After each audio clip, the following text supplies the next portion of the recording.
ठीक है, चलिए अब उस विषय पर बात करते हैं जिसे उत्तर प्रदेश बोर्ड के हर छात्र को अच्छी तरह से पता है। अपनी सारी मेहनत, रात रात भर पढ़ाई करने को उस अंक में कैसे बदलें जिसके आप वास्तव में हकदार हैं। क्योंकि ये सिर्फ आपके ज्ञान के बारे में नहीं है, बल्कि ये इस बारे में है कि आप उसे कैसे प्रदर्शित करते हैं, और हम इसी पर विस्तार से चर्चा करेंगे। क्या ये सब जाना पहचाना सा लगता है? मुझे यकीन है लगता होगा। आप घंटों मेहनत करते हैं, आपको विषय की पूरी जानकारी होती है, लेकिन जब आपको मार्कशीट मिलती है तो सब कुछ गड़बड़ लगता है। कितना निराशाजनक होता है ना? खैर, आज हम जानेंगे कि ऐसा क्यों होता है और इसे कैसे ठीक किया जाए। तो ये है हमारी कार्य योजना। सबसे पहले हम इस कठिन परिश्रम के विरोधाभास के बारे में बात करेंगे। फिर हम उन 3 महत्वपूर्ण बातों को समझेंगे जिनकी आपको आवश्यकता है: सुव्यवस्थित प्रस्तुति, स्पष्ट संरचना और एक ठोस रणनीति। और अंत में परीक्षा हॉल में ले जाने के लिए एक सरल मंत्र के साथ अपनी बात समाप्त करेंगे। चलिए शुरू करते हैं। इतनी मेहनत के बावजूद अच्छे अंक क्यों नहीं मिलते? दरअसल इसका रहस्य परीक्षा लेने वाले व्यक्ति के दिमाग को समझने में छिपा है। असल बात तो ये है, आमतौर पर ये इस बारे में नहीं होता कि आपको कितना पता है। असली समस्या अक्सर ये होती है कि आपका जवाब कागज पर कैसा दिखता है। मतलब जरा सोचिए, अगर परीक्षक आपका जवाब आसानी से पढ़ सकता है तो उसका मूड पहले से ही अच्छा हो जाता है। आप उसका काम आसान बना रहे हैं। और सबसे अच्छी बात, इस पर आपका पूरा नियंत्रण है। इसे पूरी तरह से ठीक किया जा सकता है। तो चलिए सबसे पहले उस कुंजी प्रस्तुति को अनलॉक करते हैं। आपको अपनी उत्तर पुस्तिका को पहली छाप की तरह समझना चाहिए। परीक्षक आपके लिखे हुए एक भी शब्द को पढ़ने से पहले ही देख लेता है कि आपका पृष्ठ कितना साफ सुथरा है या कितना अस्त व्यस्त। जरा यहाँ अंतर देखिए। बाईं ओर तो पूरी तरह से अव्यवस्था फैली हुई है। इसे पढ़ना मुश्किल है, ये भ्रामक है। ग्रेडर के लिए ये बहुत मेहनत का काम है। अब दाईं ओर देखिए, ये साफ है, ये स्पष्ट है, इसे समझना आसान है। परीक्षक के पास इन कागजों का एक बड़ा ढेर होता है। आपको क्या लगता है कि इनमें से कौन सा विकल्प उन्हें ज्यादा सकारात्मक महसूस कराएगा? बिल्कुल सही, आप दाईं ओर वाला विकल्प चुनना चाहेंगे। तो इसका आपके लिए क्या मतलब है? ये वास्तव में बहुत सरल है। बार बार शब्दों को मिटाने की कोशिश न करें। अपने लिखे हुए शब्दों के ऊपर दोबारा न लिखें।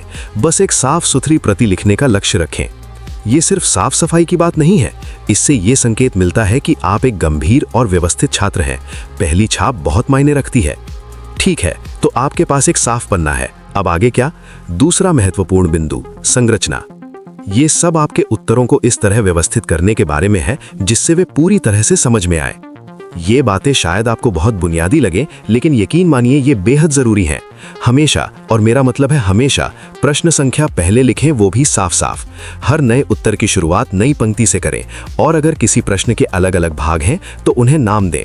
इस तरह आप ये सुनिश्चित कर सकते हैं कि आपने जो कुछ भी लिखा है उसका श्रेय आपको मिले। अब उन बड़े विस्तृत प्रश्नों के लिए ये 3 भाग वाली संरचना बेहद उपयोगी है। एक संक्षिप्त परिचय से शुरुआत करें, फिर अपने मुख्य बिंदुओं के साथ मुख्य भाग पर आएं, और अंत में एक ठोस निष्कर्ष के साथ इसे समाप्त करें।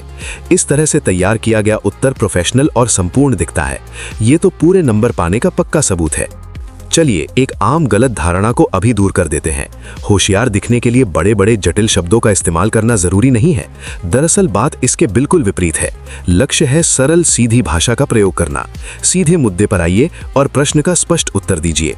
स्पष्टता हमेशा जटिलता से बेहतर है। ठीक है, अब हम अपने तीसरे और अंतिम महत्वपूर्ण बिंदु पर आते हैं, और ये बहुत महत्वपूर्ण है, एक ठोस रणनीति का होना।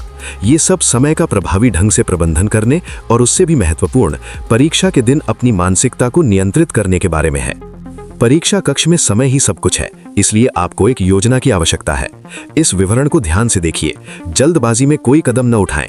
पहले 15 मिनट का उपयोग सब कुछ पढ़ने और योजना बनाने के लिए करें। फिर सबसे पहले उन भागों पर ध्यान दें जिन पर आपको सबसे अधिक भरोसा है। उन्हें पूरा करने के बाद बाकी प्रश्नों पर आगे बढ़ें, और कृपया अंत में अपने काम की समीक्षा के लिए लगभग 15 मिनट का समय अवश्य निकालें। और यही बात वाकई गेम चेंजर साबित होगी।